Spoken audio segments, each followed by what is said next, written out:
ఎలా ఉంది, voters turnout ఎలా ఉంది, పర్సంటేజ్ ఎలా ఉంది, దీని మీద పెద్ద ఎత్తున చర్చలు జరుగుతున్నాయి. అలాగే దాని మీద బెట్టింగ్లు కూడా నడుస్తున్నాయి. మరోపక్క ఏపీ డీజీపీ మీద, సిఎస్ మీద కేంద్ర ఎన్నికల సంఘం ఆగ్రహం వ్యక్తం చేసింది. పర్సనల్గా వచ్చి వివరణ ఇవ్వాలి అని చెప్పేసి ఢిల్లీకి నిన్న నోటీసులు పంపించింది. పెచ్చరిల్లిన హింస పల్నాడులో కావచ్చు, రాయలసీమలో కావచ్చు, పోలింగ్ తర్వాత పెచ్చరిల్లిన హింసకు సంబంధించి వివరాలు అడుగుతోంది. ఎందుకు అదుపు చేయలేకపోయారని నిలదీసింది. మొత్తం ఈ అంశాలకు సంబంధించి బిగ్ డిబేట్లో మనతో పార్టిసిపేట్ చేస్తున్నారు రవికిరణ్ గారు, పెద్దిరెడ్డి రవికిరణ్ గారు, బీజేపీ అధికార ప్రతినిధి. నమస్తే రవికిరణ్ గారు. అలాగే ఇంకా మిగిలిన గెస్టులు కూడా మరి కాసేపట్లో జాయిన్ అవుతున్నారు. రవికిరణ్ గారు, తిరుత్తణి వేణుగోపాల్ గారు కూడా జాయిన్ అయ్యారు, వైఎస్ఆర్సీపీ అధికార ప్రతినిధి.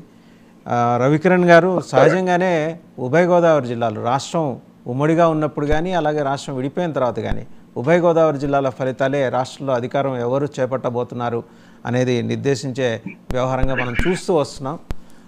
దాంతోపాటు లేటెస్ట్ డెవలప్మెంట్, జనరల్గా పోలింగ్కి ముందర హింస, పోలింగ్ సమయంలో హింస జరుగుతుంది. కానీ పోలింగ్ అయిపోయిన తర్వాత జరిగిన హింసాకాండకు సంబంధించి వివరణ అడిగింది ఈసీ, వ్యక్తిగతంగా హాజరు కావాలని. మరి కేంద్ర ఎన్నికల సంఘమే దగ్గరుండి మార్పు చేసుకున్న అధికారులు వాళ్ళు, ఒక సిఎస్ మినహా మిగిలిన వాళ్ళందరూ మారారు.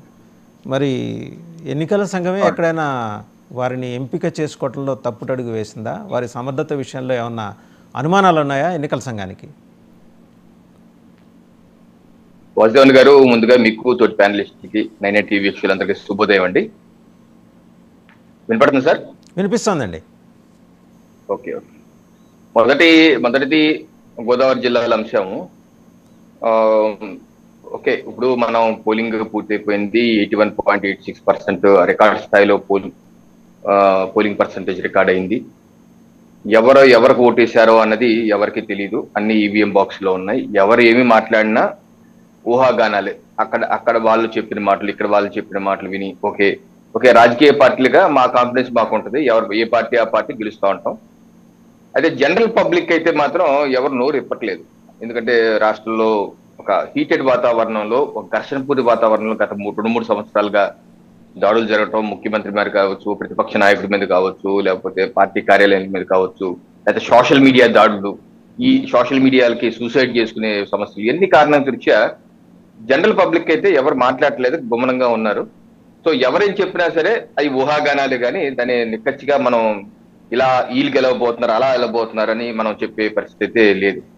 అయితే ఒక అంచనా, ఒక డిస్కషన్ కి, ఒక వివరణాత్మకమైనటువంటి చర్చ కోసం మీరు ఎత్తినటువంటి అంశం గోదావరి జిల్లాలో ఎలా జరిగింది.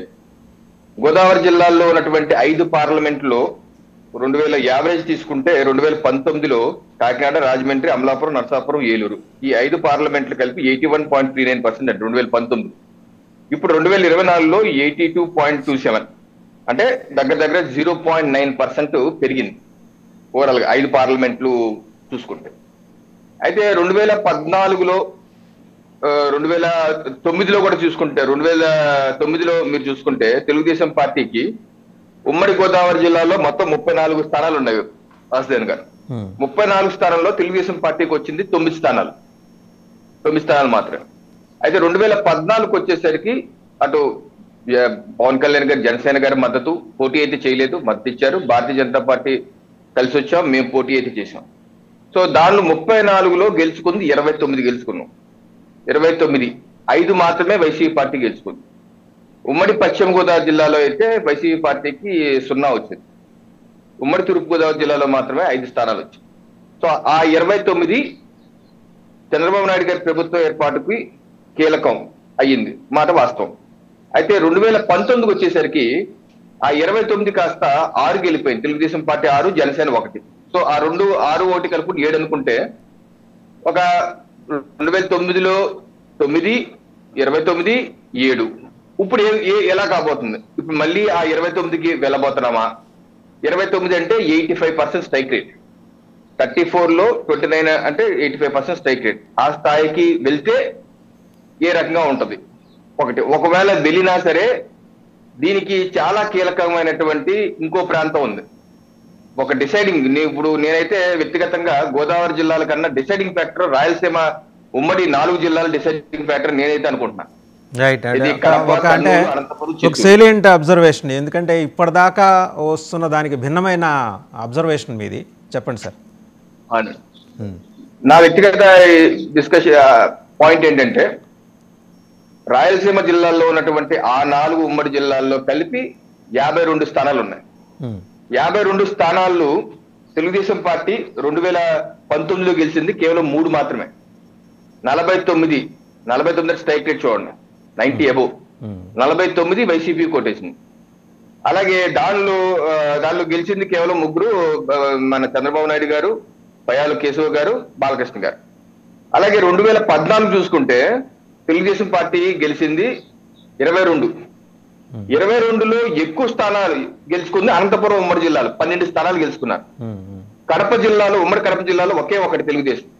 ఉమ్మడి కర్నూలు జిల్లాలో 3, ఉమ్మడి చిత్తూరు జిల్లాలో 6, 22. మనం ఒకటి గుర్తించుకోవాల్సింది ఏంటంటే, అక్కడ ఉమ్మడి రాయలసీమ జిల్లాల్లో భారతీయ జనతా పార్టీ ప్రెజెన్స్ కొంత తక్కువ. గోదావరి జిల్లాలో అయితే మేము భారతీయ జనతా పార్టీ ఇండివిజువల్ గా 98లో పోటీ చేసిన 2 పార్లమెంట్ స్థానాలు గెలిచాం. అలాగే కలిసి వెళ్ళినప్పుడు కూడా పార్లమెంట్ స్థానాలు నరసాపురం లాంటిది గెలిచాం, అలాగే అసెంబ్లీ కూడా గెలిచాం. అలాగే ఇక్కడ జనసేన ఫ్యాక్టర్, పవన్ కళ్యాణ్ గారి ఫ్యాక్టర్, కాపుల ఫ్యాక్టర్ గోదావరి జిల్లాలో ఉంది. రాయలసీమ జిల్లాలో భారతీయ జనతా పార్టీ ప్రెజెన్స్ తక్కువ, పవన్ కళ్యాణ్ గారి జనసేన ప్రెజెన్స్ కూడా తక్కువే, ఆయన ఫ్యాక్టర్ కూడా తక్కువే. సో రాయలసీమ జిల్లాల్లో పూర్తిగా తెలుగుదేశం పార్టీ గరిష్టంగా సింహభాగం వాళ్ళ బలం మీద వాళ్ళు వెళ్ళాలి. సో 2014లో గెలిచింది 22. ఆ 22 ప్లస్ 2014 గోదావరి జిల్లాలో 29, అంటే 51 స్థానాలు, అంటే సగం సీట్లు. మెజారిటీ 106, 2 కలిపి 106 వచ్చాయి టీడీపీ, బీజేపీ, జనసేన 2014లో. సో 50% ఆల్మోస్ట్ ఇక్కడ ఈ 6 ఉమ్మడి జిల్లాలు కవర్ చేసింది. అయితే ఇంకో పాయింట్ ఏంటంటే 2009లో తెలుగుదేశం పార్టీ రాయలసీమ జిల్లాలో గెలిచింది 17. దానిలో కడప 1, కర్నూలు 4, అనంతపురం 6, చిత్తూరు 6. అలాగే 2004లో తెలుగుదేశం పార్టీ గెలుచుకుంది 14. దానిలో కడప 2, కర్నూలు 1, అనంతపురం 6, చిత్తూరు 5. 1999లోనే తెలుగుదేశం పార్టీ గరిష్టంగా 31 స్థానాలు గెలుచుకుంది. ఇది నేను చెప్పదలుచుకున్నాను. 25 సంవత్సరాల క్రితం ఏదైతే చరిత్ర సృష్టించిందో తెలుగుదేశం పార్టీ, రాయలసీమ జిల్లాలో 31 స్థానాలు, దానిలో కడప 8, ఉమ్మడి కడప జిల్లాలో 8, అలాగే కర్నూలు 10, అనంతపురం 7, చిత్తూరు 6. చిత్తూరు జిల్లాలో అయితే గత 25 ఏళ్లలో ఎప్పుడు ఉమ్మడి చిత్తూరులో అయితే 6 దాటలేదు తెలుగుదేశం పార్టీ. ఇప్పుడు ఆ రకమైన 1999లో వచ్చినటువంటి తెలుగుదేశం పార్టీకి వచ్చిన 31 స్థానాలు, లేకపోతే కనీసం 25 స్థానాలన్నా ఈ 54, 52లో ఉమ్మడి రాయలసీమ జిల్లాలో ఉన్న 52లో కనీసం 25 స్థానాలన్నా తెలుగుదేశం పార్టీ వాళ్ళు సొంతంగా గెలుచుకోగలిగితే 25 ప్లస్ ఇక్కడ గోదావరి జిల్లాలో 30 వచ్చింది అనుకుందాం, 30 అనుకుంటే సో ఆ కథ వేరేగా ఉంటుంది. అంటే 50 స్థానాలు ఇక్కడ వచ్చేస్తాయి. సో మిగతా జిల్లాల్లో హ్యాపీగా అవుతుంది. ఒకవేళ కనుక రివర్స్ అయ్యి 2019లో కానీ 3 గెలుచుకున్నా తెలుగుదేశం, ఆ 3 10 అయింది అనుకున్నా, 3 10 అయింది అనుకున్నా, జగన్మోహన్ రెడ్డి గారికి 40 వచ్చాయి అనుకున్నా, 52లో 40 వచ్చాయి అనుకుంటే ఇంకా జగన్మోహన్ రెడ్డి గారికి ప్రభుత్వం ఏర్పాటు కావాల్సింది కేవలం 48 మాత్రమే. ప్రభుత్వం ఏర్పాటు చేయడానికి 130లో 160లో అక్కర్లేదు. 88 ఎవరికి వస్తే వాళ్ళే ప్రభుత్వం ఏర్పాటు చేస్తారు. సో జగన్మోహన్ రెడ్డి గారికి రావాల్సింది ఒకవేళ 40 వస్తే 48 మాత్రం. 48 ఇంకా ఉమ్మడి 9 జిల్లాలు, 9 జిల్లాల్లో 48 అంటే జిల్లాకు 5-6 వస్తే చాలు. ఉమ్మడి గోదావరి జిల్లాలో వాళ్ళకి 10 వస్తే చాలు. 2014లో 5 వచ్చాయి, ఇప్పుడు 10 వస్తే చాలు.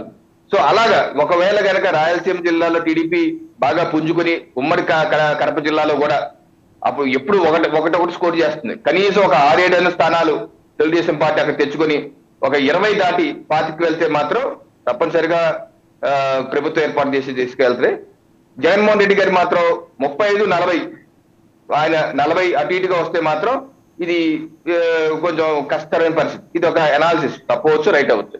రైట్. ఒకసారి మరి రాయలసీమ జిల్లాల నుంచి మన సురేంద్ర నాయుడు గారు కూడా, సురేంద్ర నాయుడు గారు, తిరుత్తని వేణుగోపాల్ గారు ఇద్దరు తిరుపతి రాయలసీమ జిల్లాలు సమగ్రమైన పట్టున్న